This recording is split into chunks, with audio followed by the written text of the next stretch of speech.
Companies across the world these days are becoming largely data centric. Data is one of the critical assets of most of the companies. It is very crucial for the companies to gather the data, to process it, to store it, and then to dispose it. And currently, with the largely the companies going digital, the manner of collection of data, the processing of data has become all the more relevant, which is why countries across the world have come up with their own set of data protection regulations. So one such law which is there on data protection is the General Data Protection Regulation, the GDPR. The GDPR has been introduced in the European Union way back in 2018. So it's over almost 3 years now since this regulation has been introduced. Now you may be thinking that ये GDPR तो European union में है, अपने को क्या है, अपन तो India में है. That's not the case. There are instances in GDPR that have been providing a territorial scope wherein even if the entity is outside of European Union, say for example an Indian company, still it will attract the provisions of the GDPR and वो entity को जो Indian company है उसको GDPR लागू हो जाएगा and उसको उस रूल्स के अकॉर्डिंग जो भी उसकी रिक्वायरमेंट्स है उसको फुलफिल करनी पड़ेगी, नहीं तो जो कॉन्सिक्वेंसेस है कॉन्ट्रावेंशन के वो उस एंटिटी को लग जाएंगे. And on top of it, there are countries across the world now which are coming up with their own sets of the data protection regulations or rules or acts which are largely in line with the European Union. For this series on data protection, I have collaborated with my very good friend who is a company secretary and a lawyer, CS Grishma Dave. We had a lot of fun shooting for this series of video on data protection. A lot of work has also gone in. But before we get into the video, a small request to all my dear viewers.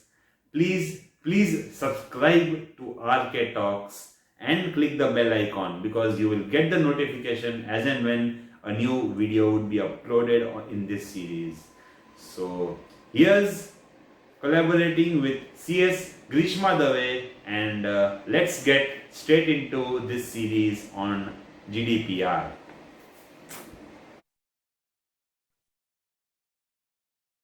I hereby give my consent to get recorded.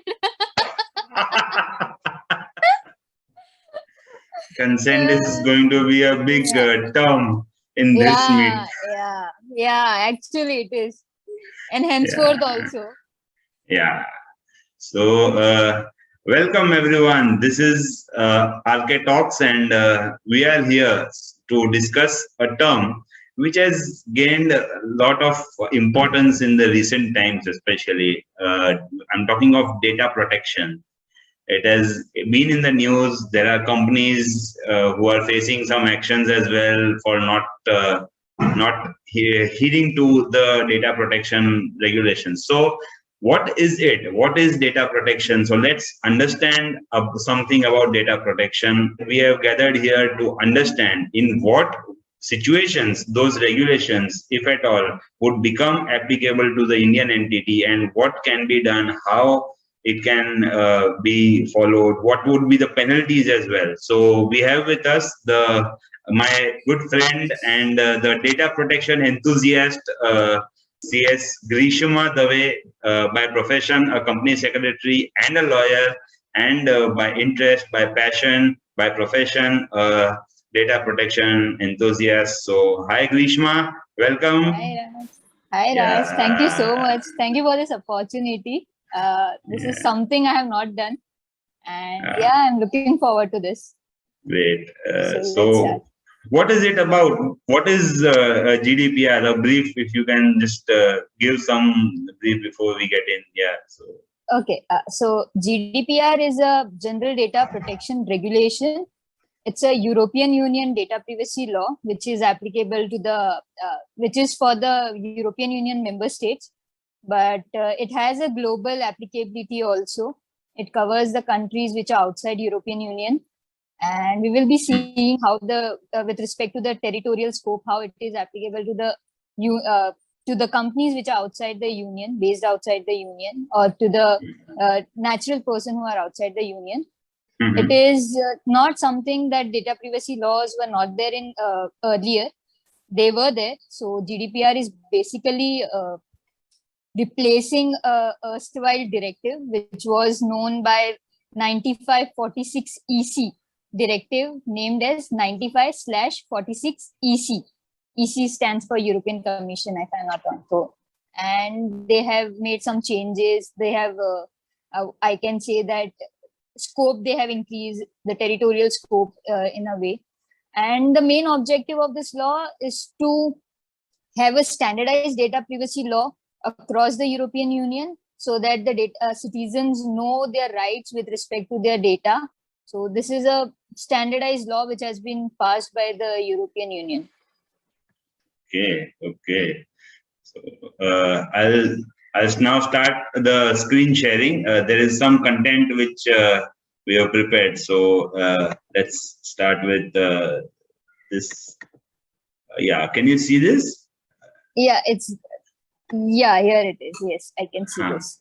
Okay, so let us start with the purpose of GDPR. As I have mentioned earlier, that the purpose was to have a standardized data privacy law across the union.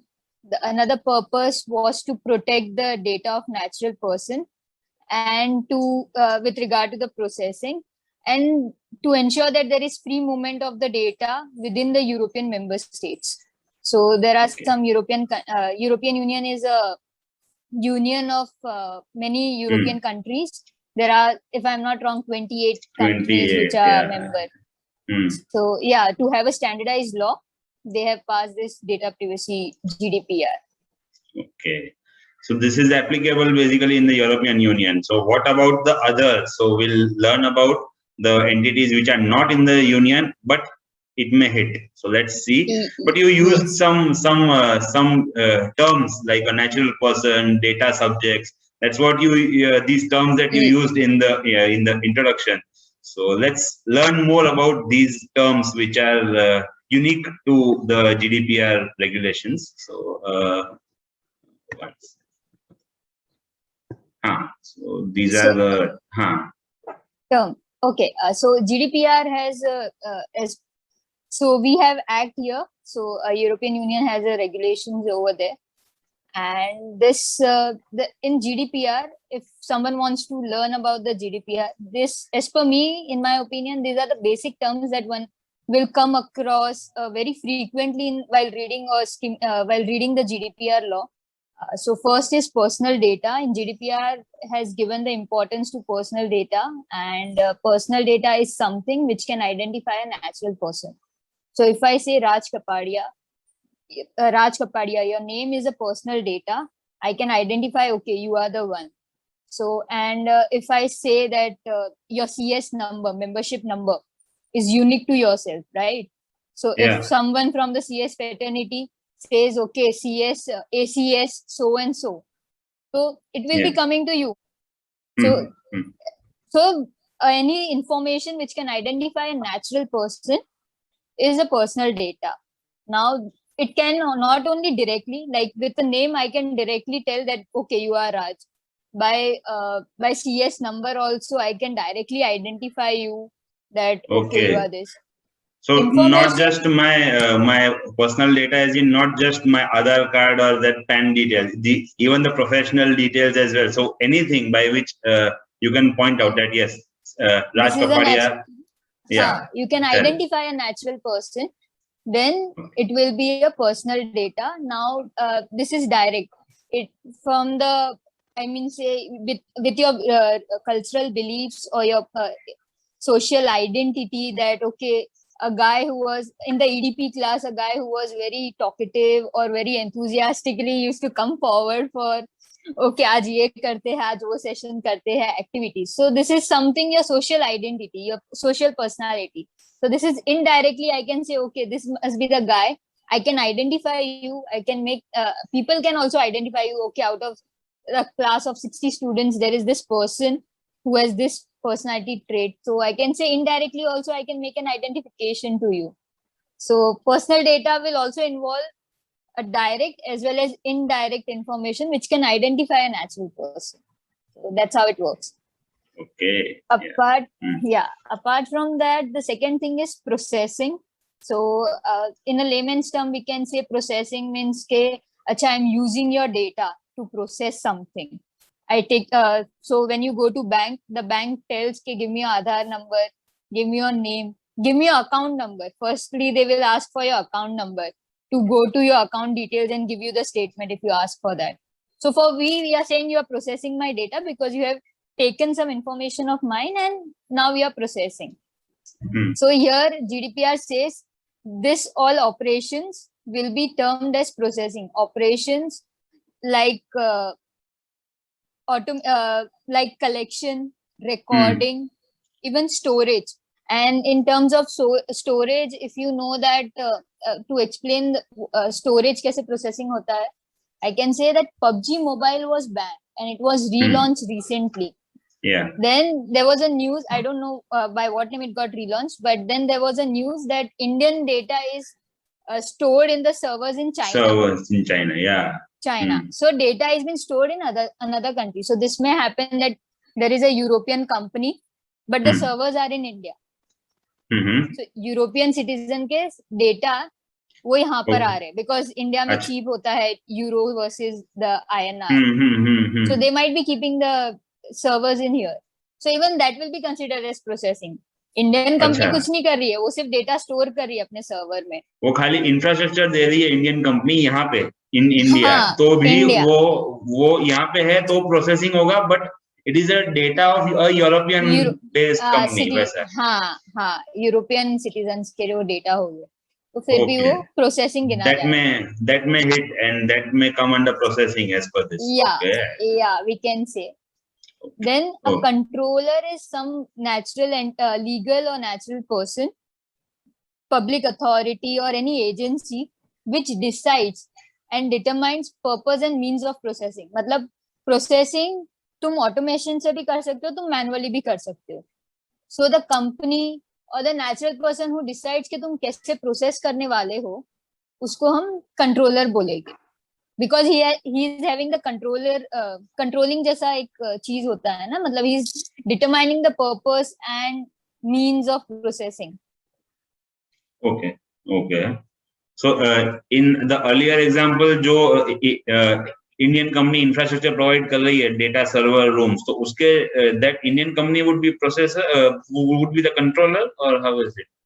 No, in that case you can say that the European company who says के उसको कैसे data save करना है, तो he is making a direction or he is instructing the Indian company that save the data. तो European company will be they will be the controller कि okay तुम ऐसे सेव करना डेटा, तुम इतनी सिक्योरिटी देना उस सर्वर को that it is not single passworded but double passworded to check the data. So in that manner. Then in case of processor, I would say that the processor is also same. Any natural or legal person, public authority or agency which processes the data, personal data on behalf of the controller. ठीक है, तो controller के behalf पे जो भी process कर रहा है, इन केस अर्लियर एग्जांपल में the Indian company which is storing the data, it will be considered as a processor. Okay. Now data subject means it is an identifiable natural person. You cannot say data subject is XYZ limited. Limited आ जाएगा तो it will be a legal entity. Now here we are saying that it identifies a natural person. Natural person means us, human beings. Yeah. Now consent. Consent is very important concept in GDPR. So this was the brief introduction on the GDPR as it is applicable. We also understood some few terms which are important for us to get. We'll be back with more soon. Stay tuned to RK Talks. Bye for now.